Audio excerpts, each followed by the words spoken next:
اور امیر المومنین علی ابن ابی طالب علیہ الصلوۃ والسلام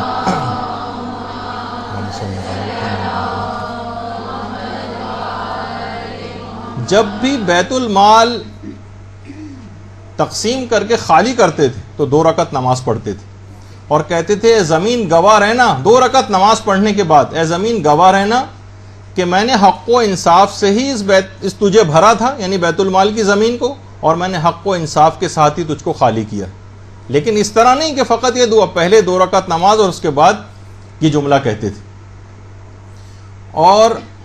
ایک بڑی عجیب و غریب بات بے نمازی افراد کے حوالے سے ہمارے چھٹے امام جعفر صادق علیہ الصلوۃ والسلام نے فرمایا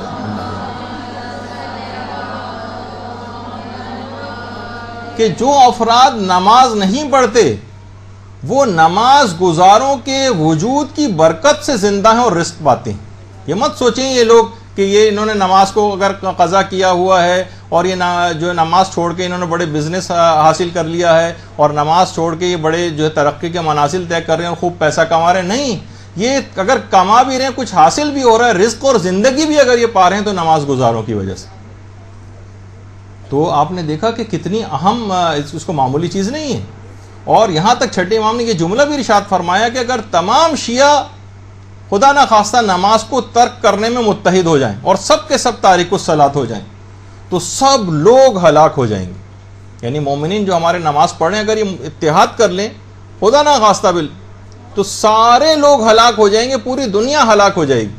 کیونکہ نماز گزاروں ہی کی وجہ سے دنیا قائم ہے، انہی سے لوگوں، ان کے وجود کی برکت سے لوگ رزق پاتے ہیں اور زندگی بھی پاتے ہیں. اور نماز کی معرفت دیکھیے حاصل کرنا یوں بھی بہت ضروری ہے کہ خود ہمارے 5ویں امام محمد باقر علیہ الصلوۃ والسلام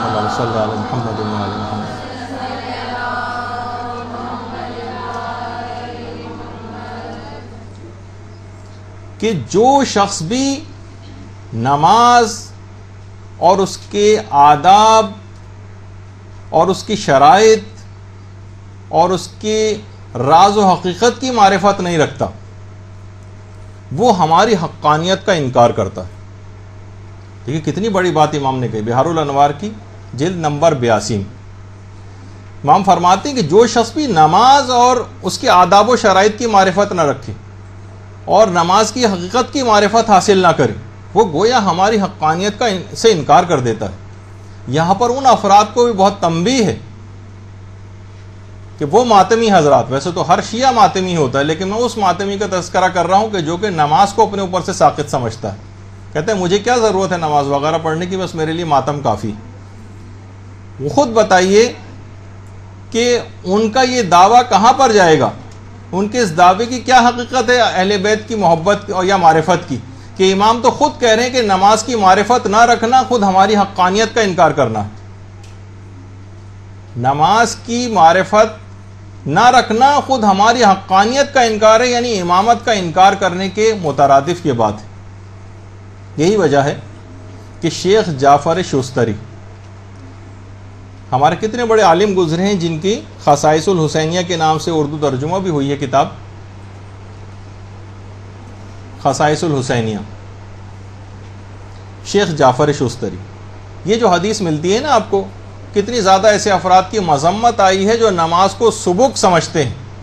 جو نماز کو اہمیت نہیں دیتے، جو نماز کو اہمیت نہیں دیتے، ان کی متعلق بہت زیادہ مذمت آئی. تو خود شیخ جعفر شستری فرماتے تھے کہ نماز کو سبک سمجھنا اس کی 5 وجوہات ہیں کہ انسان نماز کو اہمیت زیادہ نہیں دیتا. ان میں ایک درجہ یہ ہے کہ وہ شخص نماز ہی کو قبول کرنے سے انکار کر دے، یعنی نماز کا انکار کر دے وہ تو کافر ہو جاتا ہے. ایک نماز کو سبک سمجھنے کا انتہائی درجہ کافر ہو جانا ہے، نماز ہی کا کوئی شخص بالکل انکار کر دے، یہ پہلا درجہ ہے. اس کے بعد جو دوسرا درجہ ہے وہ یہ ہے کہ وہ قائل تو ہو نماز کا، ٹھیک ہے میں مانتا ہوں کہ نماز ہے، لیکن وہ شخص نماز کا تارک ہو جائے، پڑھے ہی نہیں نماز، یہ دوسرا درجہ ہے.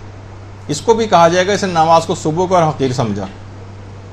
تیسری چیز جس میں اکثر مومنین شامل ہو جاتے ہیں،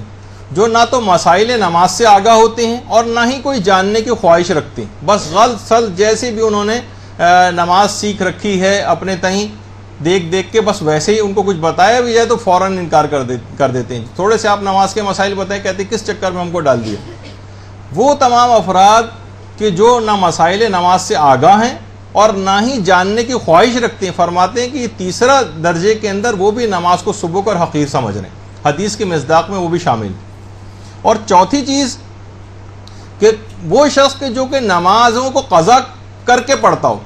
یعنی وہ پڑھتا ہے نماز لیکن قضا کر کے پڑھتا ہے. اکثر بہت سارے افراد ایسے ہمیں ملتے ہیں کہ جو آفیسز کے اندر نماز نہیں پڑھتے، ٹائم ہو جاتا ہے پھر گھر میں آ کے ساری نمازوں کی قضا ایک ساتھ بیٹھ کے 1 گھنٹے تک رات کے وقت پڑھتے رہتے ہیں. تو قضا کر کے نمازوں کو پڑھنا، اچھا قضا کر کے نمازوں کو پڑھنا یہ خود بھی سبک سمجھنے میں آتا ہے. اور پانچویں چیز کہ وہ قضا اس کی نمازیں بڑھتی چلی جائیں اور ان کو اتارنے کی کوئی فکر نہ کرے. ٹھیک ہے اب ہم نمازی ہو گئے، اب ہم پرہیزگار ہو گئے، لیکن پچھلے 25-30 سال کی نمازیں تو باقی ہیں. بعض اوقات یہ بھی ہوتا ہے ان کو اتارنے کی کسی کو کوئی فکر نہیں ہوتی پچھلی نمازوں کو. تو ایسا شخص بھی اس حدیث کے مصداق میں آ جاتا ہے کہ وہ نمازوں کو حقیر سمجھ رہا ہے. تو بہرحال دیکھیے یہ سب چیزیں ایسی ہیں کہ خود ہمارے 5ویں امام یہ جملہ ارشاد فرماتے ہیں امیر المومنین علیہ الصلوۃ والسلام کے لیے، اللہم صلی علی محمد وعلی محمد، کہ امیر المومنین کے پاس 500 خرمے کے درخت تھے، 500، اور وہ ہر خرمے کے درخت کے پاس کھڑے ہو کر 2 رکعت نماز پڑھتے تھے.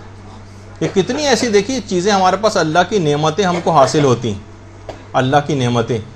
ہم کو حاصل ہوتی ہیں، اور ہم کبھی ان کے شکرانے کے طور پر اگر ذرا سا بھی اپنے گھر میں آپ دیکھ کے اندازہ لگائیں کسی کے پاس کوئی بھی اچھی چیز ہے کہ پروردگار نے اس کو کیسی نعمت دی، کب اس کے شکرانے کے طور پہ 2 رکعت نماز پڑھی. اور وہاں ہر 500 درخت میں ہر درخت کے پاس کھڑے ہو کر 2 رکعت نماز امیر المومنین پڑھا کرتے تھے.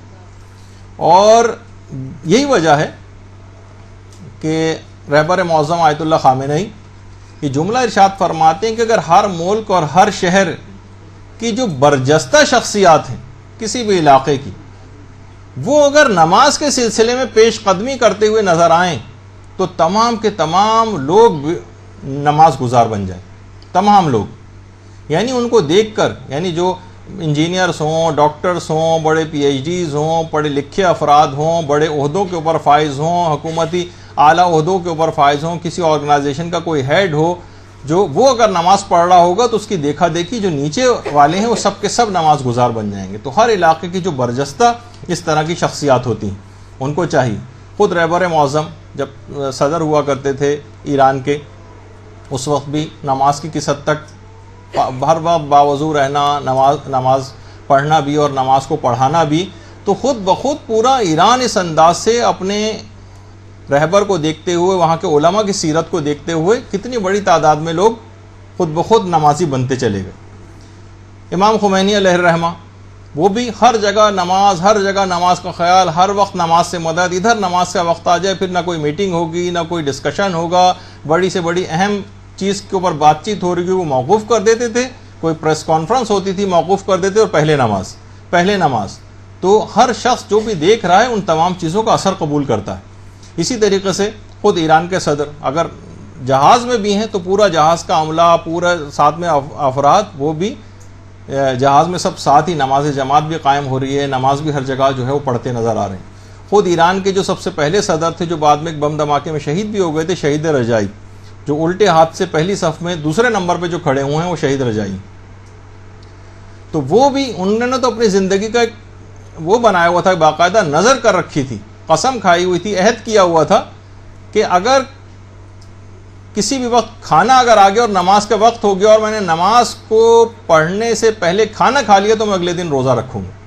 یعنی ممکن ہی نہیں تھا کہ اب نماز کا وقت آ چکا اور وہ کوئی کھانا ہے کسی اور مصروفیت میں جو ہے وہ کھڑے ہو جائیں جا کر یا کچھ اور کام کرنے لگے. بہرحال پھر شہادت کا ایک مرتبہ اور وہ بھی انہوں نے پایا. مذاکرات کو اپنے تمام نامکمل چھوڑ کے اٹھ جاتے تھے. تو اس انداز سے کہ خود بخود جب دیکھتے ہیں لوگ ہمارا صدر ایسا کر رہا ہے، ہمارا وزیر اعظم ایسا کر رہا ہے، ہمارے گورنر صاحب ایسا کر رہے ہیں، ہمارے